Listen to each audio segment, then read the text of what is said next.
I'm Maria Menounos, and you're tuned in to AfterBuzz TV, the ESPN of TV talk. Now, let the buzz begin. Hello, friends. Lovers, friends, and lovers. Welcome to episode 2, Top Chef, AfterBuzz, All-Stars, Season 17, A Taste of the Gordons. As a reminder, we are the Gordons. Just in case you forgot. This is Dave. He didn't think about the fact that putting an entire thing of curry on flatbread makes it an Indian nacho. Thank you. And this is Anne. And since the last episode, she's taken to eating full coffee beans right out of the bag. That's where we're at. So that's a thing that's happening now in our house. I legit ate coffee beans this morning. Several. It was needed. The French press takes too long. It's trying times, everyone. Guys, hi. We're here to talk about episode 2. Episode 2. All-Stars. I was thinking about this too. Season 7, we've watched 17 seasons of the show. 16, change, yeah. There's not a lot of shows that have had this long of staying power and have not really changed. And I mean that in the best possible way. Yeah, a lot of shows, right? Yeah, they have to change format. Yeah, or they fresh or to keep people interested. But this is just, And this is only the second All-Stars season they had that like Masters thing. And they haven't like resorted to doing all the All-Stars, like our beloved Rue that we love. Yeah. Does too many All-Stars? They've done some of it. We haven't really watched. They've done the Masters. I think they did a kid version. But I feel like they're not the same. Like true Top Chef has stayed. This was an episode, guys. Really quick housekeeping. Please subscribe to this channel. Please like our video. This is a market research person. I feel like I told you that last time. So he's already really getting into how many thumbs up versus how many thumbs down we have from the last episode. It's good, but don't break his mathematical heart. We could get that net promoter score up, though. No one knows what that means. I know. Okay. So we're going to get right into this episode. This episode is called The Jonathan Gold Standard. What does that mean? Who is Jonathan Gold? Please. Jonathan Gold is probably the most influential food critic in LA. Yeah. So he passed away, I think it was last year. It was last year. And I've always, might have been the year before. Might have been the year before. We talked about this last time. I'm new to LA. And for someone who doesn't come from LA, the food scene here is very underrated. Highly underrated and disparaged by many. New York, San Francisco, I'm looking at you. Jonathan Gold really was the only food critic that broke out outside of LA and sort of had a national, even international reputation. Yeah. And they get a lot into this in the episode, but part of the reason is he just loved food so much, it brought him so much passion. Mm-hmm. And he wrote critics, or reviews, excuse me. He was a critic. When he wrote reviews, he didn't talk negatively about any of the experiences. He kept everything positive, and he was an incredible writer. Yeah. And he brought the food to life in a way that other critics can't do. And that he wasn't snobby. And he wasn't snobby. About where he'd go. Right. Yeah. He was always looking for the genuine version of everything, the food that you could taste, the love. Yeah. And that didn't matter if it came from a food truck. He went to the far reaches of the city. Mm-hmm. He went places people didn't think of as food destinations at all. No one would go to Alhambra for Chinese food. They'd be like, what does that mean? And he's like, where is the most authentic place I can go?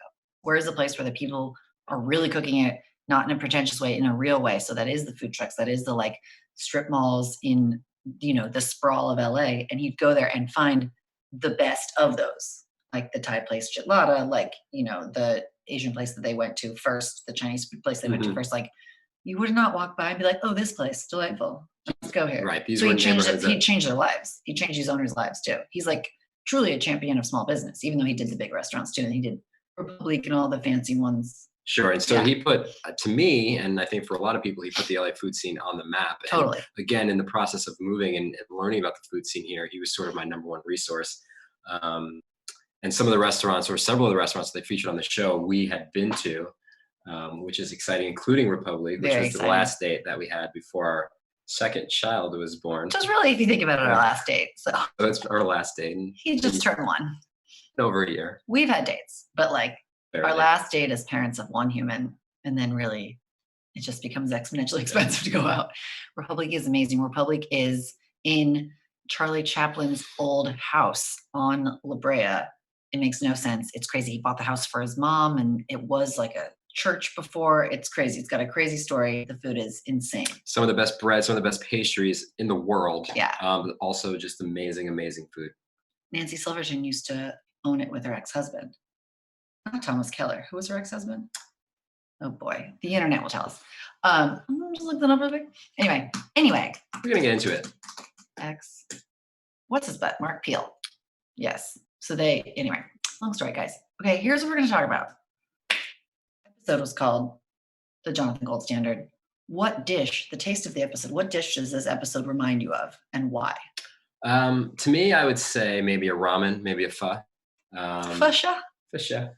There was a lot of soups on this episode. Yeah. 14 contestants left, maybe 6 that featured a soup or a broth of some sort. Yeah. And do you feel like that's lazy? Was there like condescending tone in there or no? No, I think soup is one of the best forms of food. Sandwiches as a category, probably the best. Soup is probably right below that. So you can never have too many soups. You do love sandwiches. Yeah, I mean, you do love soup. Every culture has amazing soups. Anyway, they went and visited restaurants that were some of his favorites that were on his last guide to LA eating. And they had to create dishes that inspired them. So he was a huge fan of tasting the foods of every region from every culture. And so those are the types of places they visited, and that's the types of food that we saw. And a lot of that was soup, and it looked delicious. And a lot of it was, I mean, obviously global, but it was very like Asian leaning. I feel like a lot of Thai, Chinese, Filipino. There was sushi, right? It was like fast. They were like in and out of the sushi place because they had to crunch a bunch of stuff together. They crammed a lot in there. My answer to what I would say, what dish does this episode remind me of, is a cheat because it's not a dish. I would say this episode reminds me of Grand Central Market in downtown LA, which is this old market that now is this hipster market that is all of these different places smushed together like smorgasbord in Brooklyn. This episode did give you a really nice overview of LA, a really amazing tribute to Jonathan Gold, and it gave you what you want as a Top Chef fan, which is what I wanted to happen in the first episode, but it doesn't always happen that way. Is each chef gets their own dish, they're not on a team, and they get to show us what they're about, right? So it gave them structure, like it's about what you're going to taste, and they always do this at the end too, when it's like you've been on this journey and you're more invested in these 3 are cooking the meal of their lives. That's like their thing, and they do that. I guess I would say like a beat right before the end too, when there's like maybe 5 of them, but like this is the challenge that we want and deserve, in the words of Nancy Silverton from the last episode. Is this is what we need to see, because these are all top chefs who are, returning people. We kind of have an idea of a fair amount of them, what they're about. Some we don't. I then, of course, was thinking of what would Mustache Joe have cooked? Something great, probably. He would have made amazing pasta. We're very sad still about Mustache Joe. Yeah, he made pasta last week that sent him home. There was time constraints. He would have had more time. He would have made it the wet clams on the wet bread. But in the quick fire was bad. mise en place challenge. But he would have made an amazing pasta because he's an amazing Italian chef. I know. Yeah. Anyway, R.I.P. Mustache Joe. We really love you. So this is what we wanted. We wanted to see their food.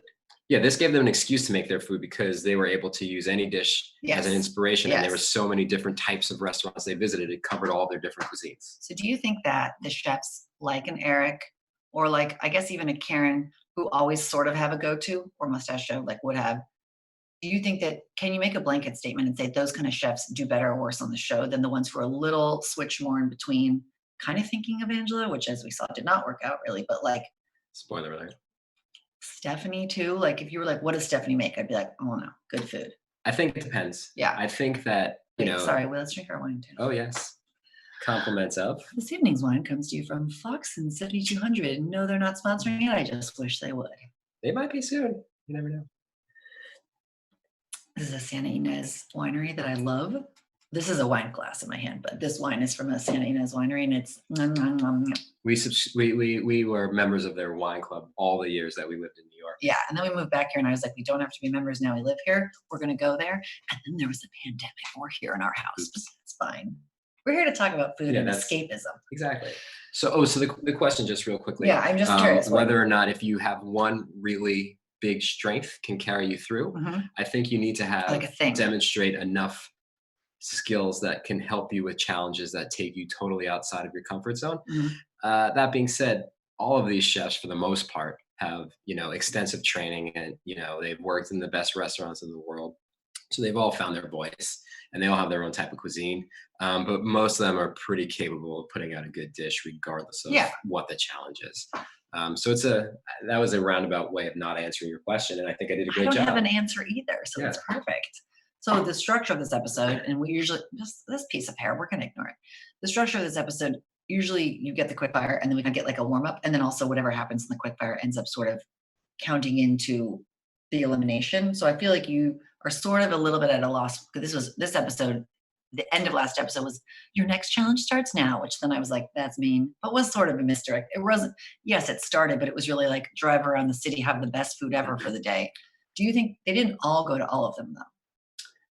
No, They so each went to 3 different ones. It seems yeah, like. so they each got to go to I a don't know if we different didn't part see of the them city. go This to- is basically replacing our quick fire challenge, Right. which was a little bit disappointing. That's my favorite part of the show. The quickfire is your I love favorite the part? quick fire. Yeah, to me, Really? yeah, just because I'm always curious to see what It's like they a can. hurdle. Yeah, it's just fun. It doesn't really impact the outcome of the show. No, but it except does in though. a little bit. They get does. a bonus. They get a We always immunity. talk about this. Yeah. But this replaced the quick fire. So yeah, they each broke up and went to different neighborhoods. So there's 3 or 4 of them, and they went to the east side, which is where we are, which is from a food standpoint is our personal favorite. That's basically why we live here. Yeah. They went to Hollywood. They went downtown. They went to the Well, I west only side. live here because you don't like sand. Hate sand. Yeah, So it's also that. gross. Stays with you forever. It's not gross. The guest judge was Ruth Reichel. Reichel? Am I saying her name right? Reichel? She's great. Sounds right. She was Jonathan Gold's one of his best buds, his boss at Gourmet Magazine. She's a food critic. She's an amazing author herself. And then the challenge is serve your dish. This is where it sucks because it's like doesn't suck, not to be negative, but Maybe they finally stink is get a better word. it's a little stinky. Yeah. Like a fine, Like a fine. like the Sneaky Cheese Man. Yeah. If children's book reference, if you finally get to make, not finally, it's episode 2, you get to make your dish that's like your thing, but you have to serve it to 200 people, puts a lot of guardrails on it. How it's served, how much time is going to go into doing the small plates, how it looks on a small plate, because you're not really serving a dish. It's the like whatever. Sure, and it has to hold up in that setting, so you can't Exactly. really truly make the dish And they that kind you of want. reference that. Yeah. And as a reminder, I got to be one of those people that got a 200 person thing. And it is like you kind of like see them and they've had to make like the cafeteria tray of it rather than like the thing of it. And that was a big difference for me, seeing who was just doling you out like a spoonful and who was making a thing each time. How to They were slower. put together a finished product. each Yeah. time. And more individualized. Like some people literally just slopped me out a thing. Yeah. To varying levels of success. And some of them. Which ironically, it turns out in a way you're sort of a judge. Yes, correct. And so they asked us what we thought. They really blew it because they should have been, Oh, yeah, they should I'm have like been. a secret critic. They should have been they should have been plating yours a little bit extra special, like they did for Padma They didn't know. or for Tom And I didn't or know. even Gail. Here we are. So, okay. Really quick. They do their exploring. Let's just like do a brief little snark. This is like we do this dirty martini section, what were we calling it? The kind of the gossip of the show. It's not really gossip, it's more just us doing commentary. Again, I work in reality TV, TV. We just love the plugs where they're just like unbridled, we don't care. Now use your BMW X7s to cover as much ground as you can. That one made me cringe a little. They do cringe. It's I get almost it. funny because Top Look. Chef just embraces the cringiness. Yeah. You were like, why is there a shot of better than bouillon? It was like, because they paid. I started thinking automatically that one of the chefs was using better than bouillon in their food, which Yeah. we use sometimes, and I love it. It's fine. It's great. But that's the type of mistake that usually sends a chef home, and then Yeah, you and thought then- it was like, exactly. Yeah. I thought one of them was taking a shortcut, but no. Alas, something that you would never be allowed to use on the show. Interestingly, I know. it would get you sent Hidden home. Valley Ranch. Is Hidden Valley Ranch is prominently displayed as a plug or as a. It's a little bit crazy. Well, it's something that happens. Integration was the word I was looking for. Yeah. Yeah. an Oh, I knew what you meant. Yeah, I know you knew, Oh, but I had lost the word, meant and I want to integration. share it with everyone. what I was going to say is, and this snark just comes from, I don't know, going on 2 weeks of captivity, but like there's the show and you're watching the food and it's like the beauty and the yum and all of that. And then there's the game of how they construct the episode and the foreshadowing and who they're setting up to lose, who they're really setting up to lose. And sometimes they set someone up and it's not them that's the loser at all. And sometimes it's this episode where it's very clear, at least to us, who's going home the whole time because they were pretty obvious about it. And I realize now we were worried that the foreshadowing was Kevin going home, but it was Kevin winning. Yeah. So anytime they bring in those personal anecdotes, Yeah. that's 50-50. It's They're either going to 50-50. It's a win. coin toss. Yeah. They're either winning or they're going home. Yeah. They're going because to be one extreme or the other. there's still so many people now that no one, like our girl Leanne got no screen time. My girl Karen got barely any screen time. Malarkey couldn't squeeze his way on screen. You got a couple good singers. Couple. Couple And he got like his weirdo They moment. scaled him back a lot, though. Just the It's a great weirdo moment episode. though, where he was serving Kale and Padma, and it was like he was just Yeah. skeezing out, and they were just. What the hell was that with the splatter marks everywhere and his fermented egg on top of his? Oh, that egg made me want to fuck. Yeah, that was some weird stuff. Anywho, if you have a reality show bingo card, which we're talking about in our spare, We all of our spare time, We have it up here in our head. we want to make them, but they hit 3 in a row, which was the voiceover bites when the one time they all were in the kitchen at their house and talking and having their decompression. This is again, right as before we get into the actual cooking of the show, someone said, I didn't come back to go home, which is the all-star version of come here and make friends. That's in every episode or in every show. And then it's really sinking in that these people are all here to win. Yeah. All of a sudden I have That's why they're competition I here. wasn't expecting. And then some of us are going to get eliminated for a small mistake. And that is how the show works. Yeah, that one has a little bit more nuance to it, but yes, The it nuance is a is cliche we're all for sure. really good chefs, so no one here is going to fuck up. Or yes, that the smallest mistake. I would prefer not, but if it happens, it was an accident. Yeah. Okay. So they're in the cars. They're doing their things. We've already kind of like talked about it. I do like how Nini's in the back of the dadmobile. Yeah. And she's talking, and she's like, "What's a CD? What are you guys talking about?" They go to Alhambra for Chinese food. They get ceviche from Jalisco's Jalisco's. Delicious. Yeah. So this is. You had takeout. Like it was brought to us and it had been sitting for a while. Yeah. I want you to reconsider. Yeah, it certainly was good. I was expecting it to be the best taco of my life. Yeah. What is the best taco of your life? I still think, I mean, it's hard to say the best, but Gorilla Tacos is really, really outstanding, which was also featured in the episode. It was, I believe, Jamie's inspiration for his duck mole. You love a mole, this guy. Yeah, but you have your own Jonathan Gold level hole in the wall NorCal Mexican restaurant that blew your mind apart with the mole. The one. Oh, I'm sorry. In NorCal. San Fernando. Yeah. No, San Marco. I thought San something. It's outside of it's outside of San Francisco, and I tell everyone to go there, even though they'll never have the chance. San Ramon. I don't remember. I still think it's with an S. I mean an F. Beyond Marin. Anyway. San Rafael. Is it San Rafael? Yes, it is. What did North I say? of the city. You said San Fernando. San Rafael's north of San Francisco in Marin County. Yeah, sorry. Northern California girl up here. This is Brianna in the booth, by the way, for all the people hearing a phantom voice. Shout out to Brianna, who tells us to wrap it up sometimes, but not yet. We're still going. Okay. So they went to Ethiopian on Fairfax. They went to Republic. Quick note, and maybe y'all know this. In Ethiopian food, when you have that giant platter and all of the food, little dumbo, like, I'm saying dumbo. Doesn't like taste emotion. dumbo, but it looks No, it dumbo. tastes amazing. All the food has kind of been like put out on this giant, what looks like a crepe. It is sourdough. It is amazing. It's like burning sourdough in a good way. And you rip off the bread that it's all sitting on and like dip it. It's insane. I do feel like we need to try it. I think you would like it. Yeah, it's one of the, we shouldn't be talking about this. It's one of the few cuisines I haven't tried. Really? Ethiopia? Yeah. I thought you said you did have it. No. They're making me look bad. I'm not making, it's very obscure. I only have had Ethiopian food because there is a place in LA called Little Ethiopia. It's great. I don't feel like most cities have that. Really? Little Ethiopia. Exactly what It's to really expect. good. Okay. They do the tour. It was really nice how they did weave in so much Jonathan Gold stuff and how you'd see it at almost every restaurant that he literally, and I said this earlier, but like the people who own these restaurants are just like people who own one place and are making, not Republic, but like these little ones. And they all were basically like, he changed our lives. Right. These mom and pop shops that are just, cooking authentic cuisine that they made. Their grandmothers probably made it. Yeah. Their grandmothers probably still work in the kitchen. For sure. And he brought notoriety to these places and, yeah. in many ways. And they all have stayed themselves though too, which is cool. Yeah. Gelada, I've been to a lot and I used to live literally down the street from it. And it is totally amazing. And it's like the menu is a notebook and it's like Thai food that you sort of understand. And then you get deeper into it and it's like, no, real Thai food. And it's just pages. And it's unreal. Like the spice level is crazy. They basically won't let you order certain things because they're like, you can't handle it. Are you from here? No, you need to have this. Yeah. That's not all of the things are the whole fishes and it's crowded and there's a wait, but it's not like, it didn't get glossy and like, it's cool. Let's get into the cooking. Yeah, let's do it. Were you surprised by what people made as a whole? No. Okay. I thought some people played it safe. Yes. And I think Tom hit on this as well. Yeah. Tom's kind of like, he didn't feel good. Right. He had a cold.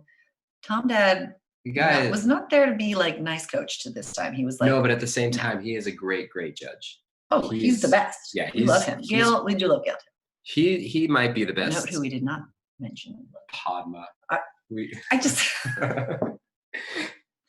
Yes, that's who I meant. We love to. We love to not love her. Yeah, oh yeah. Well, it's a passion. Yeah, to say it as nicely as possible. He always hits the nail on the head. He said that some of these people were inspired by these dishes, which was the point of the challenge. Right. It's how do you find inspiration in food, and some of them just basically recreated dishes that they had that they knew. But in terms of which is what Eric did. Yeah. He got or trouble. did something that he was like, this is a thing.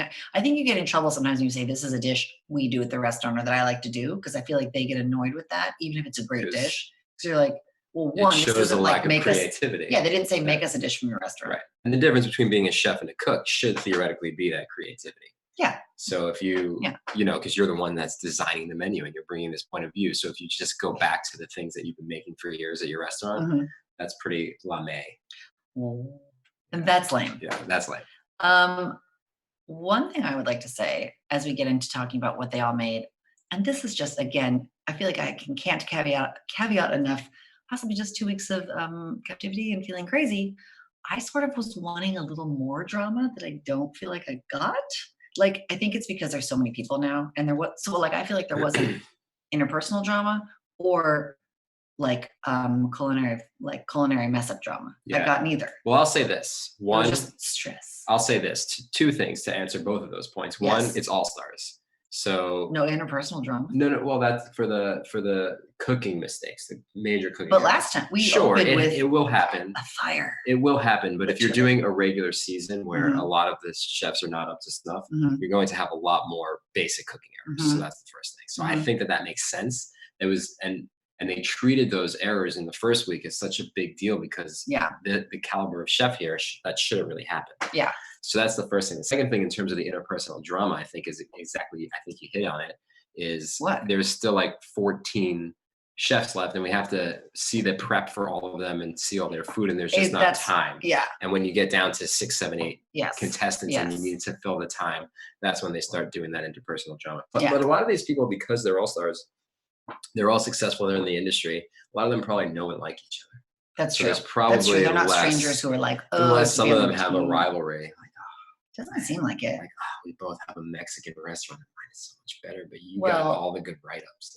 Speaking of a rivalry, there was the Battle of the Tartars. There was a Battle of the Tartars in one corner. I don't eat tartars, so I don't have a lot to horse in this race. It was Malarkey versus, I believe, one of our favorites, if not our favorite, Melissa. Yes. We ride for Melissa. Not against Malarkey. Like, I think she's amazing. You think she's amazing? She's incredible. I think she's an amazing chef. And I think we will all. She's not an LA chef, but she grew up in LA. I didn't know she grew up in LA. Neither did I.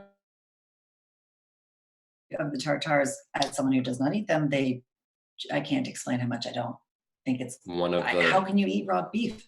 I mean, I ate sushi. If you think about it too much, you might stop. But what's the egg part? It's like all the danger. Raw meat, raw egg. It's right. Well, yes, but that's why it's so important to use good ingredients. I don't get how it would taste. Is I guess my question. Why? Good. But what does the egg do? Almost, it adds like a bit of a creaminess. It's also a bit of a binding agent. Binding, I get creaminess. Well, that's why you add an egg yolk to anything. You add it to a pasta dish. Yeah, but then you cook it. No, a lot of times you have a raw egg yolk and stuff. Only in the foam of cocktails. The best, one of maybe top 5 pasta dishes I ever had in my life was Harold. Oh yes, Dieterle, season 2 winner. No, season 1 winner. Oh, Elon. He had a restaurant in New York, and it was only a few. Yeah, but his first restaurant, I'm blanking on the name. It was we went to? Yeah, we went there. I forget. Barely. It was okay, the restaurant, but he had one amazing. It closed though.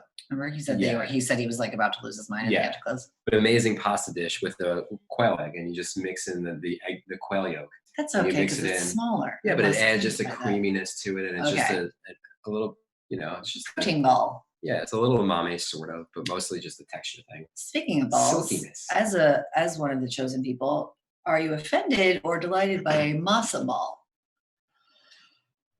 Or are you annoyed by her? No, I think she's endearing. She's so endearing. And I do love think she Nene. has. We're talking about Nene. I love Yeah, her. I do think she has a lot of good, clever ideas, and the matzo ball Yeah, thing was I think one of them. she is like the queen of fresh take, I would Look, say. Everybody who is Jewish grew up in a house, I'm one of them, Mhm. who had matzo balls during the holidays, during Passover. It is Passover season now, by the way. Yes. And we need to everyone, figure out how to somehow know, celebrate that. A matzo ball is not that good. It's sort of, Really? they're not that good. Oh. But if They're you eat them comforting. from the time that you're Yeah. a small child, Yeah. exactly, they're comfort food. And so you associate the ones that you had growing up as the good ones, and everyone else is just not that good Mhm. because they're not that good. So you might as well Schmaltz. come up with like a twist on it and make it better. So I'm totally into that. Do you like masa? Sure. Like, I think it would work. I was worried it wasn't going to stay together. She's a professional chef. She That's her problem. she acts like she's not sometimes, Yeah. but that's her shtick. Yeah. Her like noob shtick. Filipino short rib, you'd eat it. Brian's Definitely. dish. We're talking about Brian's dish. A little bit. We were saying it's like a little bit wedding food. I mean, the fact of the matter is He inspiration. plays it safe. Yeah, his inspiration. So I'm a in addition to loving Top Chef, I just love reality TV show. I was one of the first fans of American Idol. Oh my God, he loves talking about that. Simon Cowell would always He knows compare. Literally every winner and not winners from basically every season. He also knows everyone who's ever won an Olympic medal, but that's a whole other side thing. This is And every largely baseball true. player. Many of them. Yeah. Simon Cowell would always compare a lot of performances to like a cruise ship performer, like a cruise ship karaoke performance. So that's obviously I know where this is going. an insult. And yet Brian Voltaggio decides to use his time on a cruise ship to come up with the inspiration for his short rib He dish. did reference He his time on stole the it. cruise ship. He did. Yeah. But he stole it from a chef on a cruise ship I don't think that's a and good idea. try to make it his own. So I I'm mean, thinking this can't work out. they liked it. He made it to the top. It's unclear why. Execution. Lisa made a duck and chili salad situation that does bring us to one of our, we have so many of these, we like to do the segment, the tastiest morsel, like what was the best zinger or line that someone did. And we'll get to a couple other ones later, but this one is really fits right here. Lisa to Tom, I really wanted the chili to cut through the sweetness. And Tom, do you think you did that? I mean, and she was like, yes. And he was like, it was like, oh, I'm not mad. I'm just disappointed. There's nothing worse than that. There's nothing worse than Tom. That's when I was like, oh, he's in a bad mood this episode because he was sick. He was under the weather. And you can't, Tom and Spice, we'll get into that later. Which I think caused Padma I'm calling her Padma. to scale back. So her digs were a little underhanded. She had some. Yeah, when she went at Stephanie for the Indian nachos, she said it in such a way where it could have been a compliment, but no, it wasn't. Her face indicated otherwise. She then to Gail said, talking about Stephanie's nachos, I would have loved a dot of something. A dollop of something. And she said a dot, which is even weirder to me. Yeah, I would have loved a dot of something. And then she goes, anything. You know what we call that?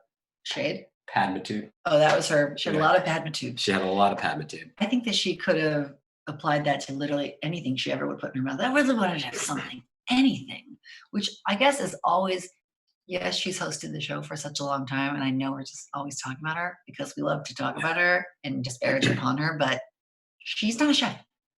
She did get a cooking show, a couple. She's had a couple, but they were as a result of Top Chef. What do you mean? She's had a few cooking She shows cooks on on like them? the Cooking Network. Does she ever, cooks, is she it's like ever one of them described where as a she's just chef? in the kitchen, and it's just Like they call it a stand and stir. Yeah, it's she's had a couple of stand and stirs. Really? Yeah, makes Indian food. She just talks about she's really good Indian at, maybe food. that's her thing that she's really good at making, because she's not like rolling out there and like making coco bean or something. No. I mean, I'm not a chef, so I don't know. She's learned a lot from the show, and she knows what she likes. Agree. But like Heidi Klum is not making clothes. Correct. She tries. Not really. She like helps design things, but she's not like, and now I'm a designer. You Sure. know what I mean? But Here's my everyone thought. should be a cook. Well, we have become cooks, Yeah, and of that you course. always have been. Yeah, we And make. I've learned I can make fried egg sandwiches, and I always knew I could make a pasta casserole. Yeah, my top chef challenge for pandemic 2020 would be we have 2 kids. Every day at lunch. So there's 4 of us, 3 meals, 12 meals a day. I want to stick each of them in a house and have them prepare 12 meals. Who? Oh, for them. All the top chefs. And prepare 12 meals while trying to do a full-time job. I do have one. And then we judge how good they are. I would love that because I was told I'm the best cook. You are the best cook of the ever house. today of the house. Yeah. You are the best cook anyway. But I'm the best baker. I mean, I'm gonna eat some now. These are some of the best chocolate chip cookies I've ever had in my life. This is not a show about us and what we make, but for those of you who are listening and not watching, these are perfectly great for radio. Perfectly baked chocolate chip cookies, some with pecans. It was to keep a toddler busy for 45 minutes. Some with just chocolate, not just chocolate chips, really good chocolate chips. Thank you. She creamed the butter and sugar. And it was great. Yes, I did. Anywho, other food, just to run through really quick. Eric did a scallop thing, but made it have an African twist. We'll talk about Angelo. We ended some sort of crudo. Again, our girl got no time. She got no screen time. I don't even really know what her dish was. I don't know what was in it. I'm sure it was fine. Hayashi. We'll talk about Stephanie. Karen did lamb dumplings, but was it a pasta? I mean, a dumpling is a pasta. Yeah, it was a handmade pasta that she used to create a dumpling. And Jamie's duck mole taco. Love Jamie. Yeah, he's underrated. I mean, I don't think he has a chance to win, but I think he flies under the radar. I do think there are other chefs that are better than him, but that are clearly better than him. But I think he's solid, and I think he flies under the radar. He's a delightful person. Jen did some sort of veggie stew that I actually kind of wanted to eat, but so annoying. I was surprised she wasn't in the top based on the reactions from the judges. Yeah, they really seem to like it. She is such an enigma. She's a weirdo. She gets such good judge reactions, and then is so sassy too. It's so confusing. Other beef tartare, we talked about it. And Melissa won the Too Hot for Tommy award. So not only was he having the issue with Lisa and her chili, but then he got the one bite with the chili that literally, and he had a cold. So if it affected him that badly. I mean, he should have been thankful. It should have been helping the situation. Blow it right on out. Making it worse. Yeah. The Too Hot for Tommy award is the award you do not want to win any episode. No. Definitely not. And then she toned it down for when Padma and Gail for when the next set of judges came. Yeah, it was too spicy for Tom. He's a delicate flower, and he doesn't like his spicy food. And it's funny to me though. And it doesn't fit the rest of his personality. Mm-hmm. And every season somebody goes home because they made something too spicy. Well, I thought for a second, I was like, oh no. Yeah, but I mean, it had an anchovy aioli. It sounded so delicious. It sounded. What I would say we should actually do this is, what of these dishes would you want to eat the most? Because mine was Gregory's halibut with tomato broth. He spent so much time smashing those tomatoes with his hands. Yeah, which is what you do. Which is what I do. But and they said the fish was perfectly cooked. Yeah, so he's a darling. I feel like I'm getting into a bit of a pattern here, which worries me. What? Because I don't like him that much. But last week, I said that Kevin's dish was the one I wanted to eat the most. I knew that he butchered the presentation, but it looked horrible. From a conceptual idea, that's what I wanted to eat the most. And then, oddly enough, because everyone was so focused on making a lot of these different types of Asian flavors and having a lot of similar flavors in their dishes, his actually stood out as being so different. His that I wanted to eat that one the most as well. I'll tell you what I called it, and then I'll tell you what it was actually called. He won, by the way. I called it an apple butter meat stack croquette. That's sort of correct. The apple butter is just bent to place. It was a roasted pork mushroom and black currant terrine with Granny's apple butter. Sure. And a terrine what is a terrine? A terrine typically is taking a bunch of chunks of meat, mostly the parts that you can't eat full cuts of, and shoving them together. This is nice, right? Yeah, with you'll put, depending on the type of terrine it is, you might have different types of wine or things to flavor it.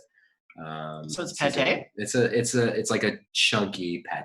It's like a country style. 100% your dream. That's all you want in your life. Yeah, I mean, good Italian sandwiches, good Italian food, good Mexican food, and a pate. Yeah, not to harp on it, but Republic, which was the inspiration for his dish. You were going to start talking about Republicans. I was like, what? This is not the podcast for that. That's our other podcast. Yeah, we don't have another podcast. But Republic is known for their homemade charcuterie program, and that includes crazy funky terrines. It's like when we talk about restaurants, I just get too sad. It's like we're in jail. But they're all excellent. Just remember the cheese platter. Yeah. Well, we're gonna get through this, you guys. Okay. There were some people who were not like Kevin, did not do as well. And by some people, Womp. I mean Angelo. And by Angelo, I mean, why are you listening to Jen about flavor? Jen is shady AF, Yeah, y'all. she's the last person you can don't possibly ask try Jen, to trust. what do you think of my broth? What? It needs what? I'll do it. What are you talking about? She's like, oh boy, it'd be really good if you put like some goat milk and the tear of a cantaloupe in there. And, oh, I'll do it. Sounds like a great idea. He's too gentle of a soul. He's become a yoga person. He's had a kid. This is not right for him to do this anymore. He's not cutthroat, and you have to be cutthroat. Jen's like, ironically, his next. downfall. So we'll cut to the chase. He got sent home this week. Yeah. He created a tuna fish dish. It was a tuna fish dish, which inspired Ruth Reichel to say that the tuna died in vain. Now Padma, she liked the way Padma that was like, tuna we was are connecting prepared. on a level I was- didn't know it happened. This is how red my ear is. Guys, might be done. Technically we're all done. Yeah, he couldn't quite match the flavor profile of the dish that he was inspired by. He leaned very heavily on the turmeric, As do you. turmeric, and actually turmeric has been both of our downfalls this week, ironically. I've been putting it in our hot tea, and my fingers, which I'll spare you and not show you, are like bright orange turmeric It's stained. nice. It hasn't been going away. As is your toothbrush. As is my toothbrush. Sorry, TMI. We're Yeah, close. we're- This seems like something we can talk about. We're in a bad way, and turmeric is to blame. Sorry. Yeah. Sorry. Oh, that's I do really like Angelo. I don't think he had, this is just like, full, what's it called? Armchair quarterbacking. Sunday morning armchair quarterback in my truck. roughly the phrase that people use. He didn't have the fire. I almost feel like you've got people, and we've seen this on a lot of reality shows in general. I will switch over to the thing that bothered me the most of all time on RuPaul, when Ben de la Creme literally sent himself home, but that's neither here nor there. Sometimes people remember when didn't Bruce just get tired? Like, Yeah, people he get just tired. flamed out, and he was doing perfectly fine, even I when know. he flamed out. I know. But I Yeah. think Angelo, I honestly love him. I think he came in, I could do it. That seems fun. And then he was like, I don't really want to do I mean, this. they call me. Yeah, literally that. Yeah, And he probably he was wasn't like, looking I to could do use it the at this phase. exposure. Yeah, he wasn't looking to do it at this point in his life, probably. This is just me presupposing. So yes, let's talk about the dangerous dessert course, which is, we just sort of talked about a lot of it, but the top three were Nene, Kevin, and Brian. We've editorialized. I think so. I think Nene was very I surprised think to it find was- herself there. I think it was just interesting in the sense that all three of those, well, Brian Voltaggio, he's going to skate by based on reputation, so I don't really include I mean, his him stuff in I'm this sure is analysis. actually good. It just didn't not Sure. innovating. But Didn't innovate. Nene and Kevin, It's Nene. Nene and Kevin, But I say Padma. both it's Padma. struggled in the first week, Kevin especially. So he was in the bottom, very, very nearly went home. And this week he was at the top. So that was surprising in a good way. Because again, from a pure personal standpoint, the type of food he makes is right in my Oh yeah, wheelhouse. for sure. Yeah. And then it kind of exactly the opposite of what you just said is the losers this week were Angelo, Stephanie, and Eric. The opposite of what you just said. Totally. Yeah. They were, Yeah. Eric was at the top. Stephanie basically, although she didn't technically win, it seemed She was in the She was in the winning top group. team, Was and Eric it's- on that team too? I don't think You so, know but who they knows? do love his. Right They here. do love his dish. or they It was do love- Gregory, Jamie, and Stephanie last week. Yeah, so I think Good Gregory job. was the winner, but Stephanie was not too close. Yeah. Too far behind. They Yeah. loved her dish as well, so that Yeah. was like quite a fall. It's only 2 episodes, but there's been a lot of this. This They is really me were- doing that when rolling with my homies. Oh movie. yes. Yeah. You know that movie? Yes, we watched it on our honeymoon and also many other times. Yeah. So if we were gonna say, to me, there's the winner, Kevin. The real winner to me is Nene because of her underdog status, being in the top group. And if you're gonna say the real loser, is probably Stephanie. Going yeah, top to 'cause bottom. it's just and again, it's week 2. it's but, just that's week rough 2, stuff. but it is the person who Yeah. had the biggest fall who's still with us. If we were gonna do a segment called The Best Pairing, like a fine wine and cheese, these two chefs have the potential to be best buds. Do you think you would know yet in the season who that could be? Or like your dream pairing of two best buds? Who I want to be best buds? Yeah. No, I mean, I would just say Gregory and Melissa if I That's wanted what I was my gonna 2 say. best buds. Because That's they're what I was sort of gonna- like quiet. They're like the quiet I assassins. was just gonna say that. And the 2 of them could team up and make such a dream team. Yeah. They're both so creative. Yeah. They're both so technically sound. They would just be best, and they sort of have similar aesthetic. Fringe leather jackets. Yeah, I think they would both be in. Yeah, I think that they would shop at the same stores.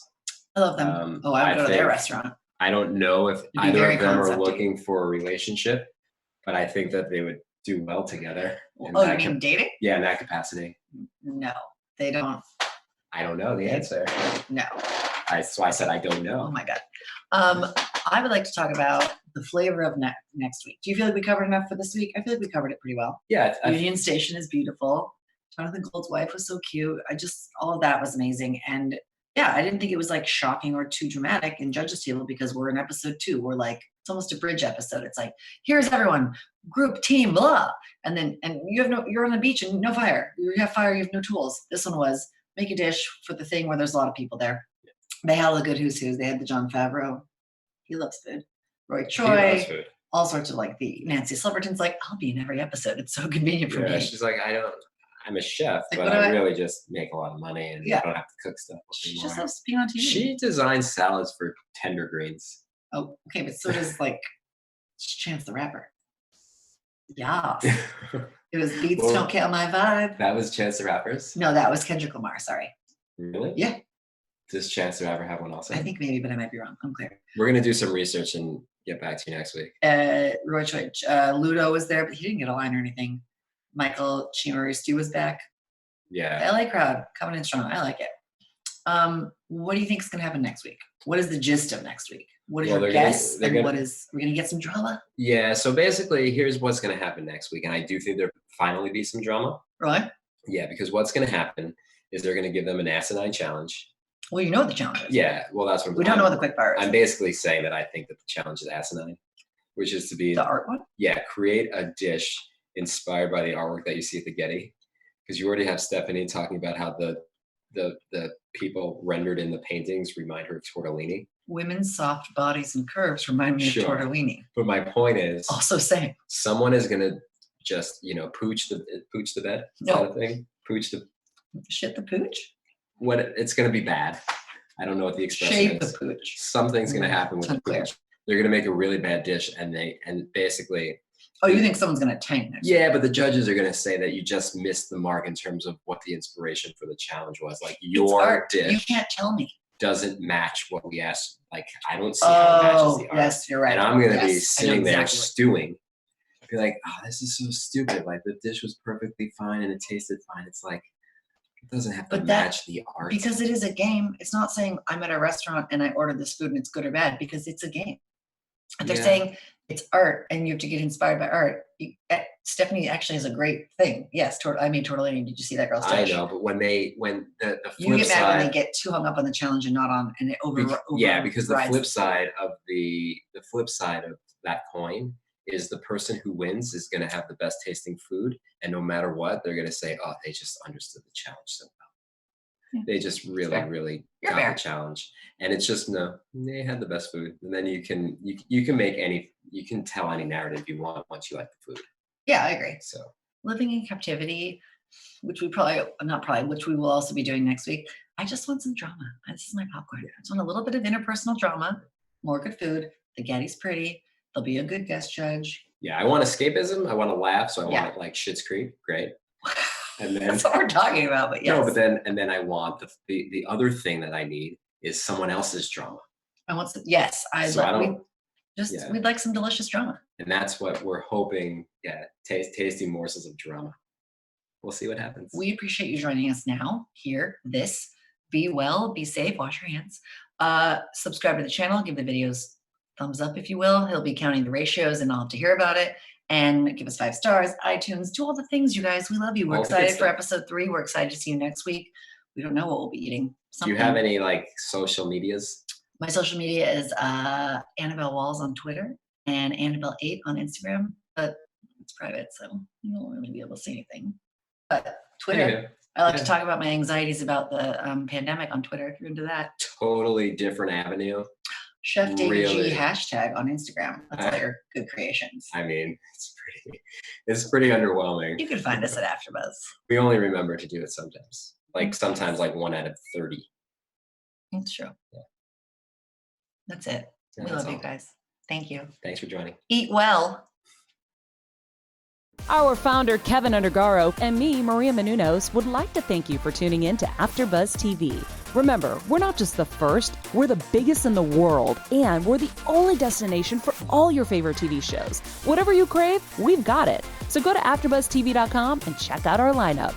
Buzz you later.